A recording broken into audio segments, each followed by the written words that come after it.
नमस्कार, मेरो नाम श्याम पौडेल हो। विराटनगर पोखरिया निवासी हुँ म।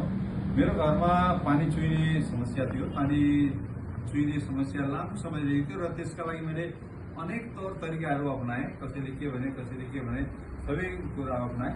तर संजोगले मसँग एउटा यो उद्योग संगठन मोरङले लगाएको छैन एउटा एक्जिबिसनमा भगवती ट्रेडिङमा यो समस्या समाधान गर्ने केही उपाय थाहा पाएँ र मैले भगवती ट्रेडिङका प्रोप्राइटरसँग कुरा गरिसकेपछि मैले उहाँहरू आउनुभयो, इन्सपेक्सन गर्नुभयो र उहाँले डिटेलमा मसँग कुरा गर्नुभयो र काम पनि गर्नुभयो। बडो सन्तोषजनक काम छ।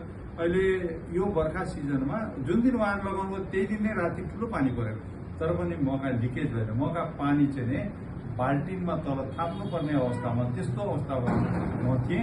अहिले एकदम राम्रो छ। उहाँको काम प्रशंसनीय छ र कस्ट पनि हेर्दा मैले त्यति चाहिँ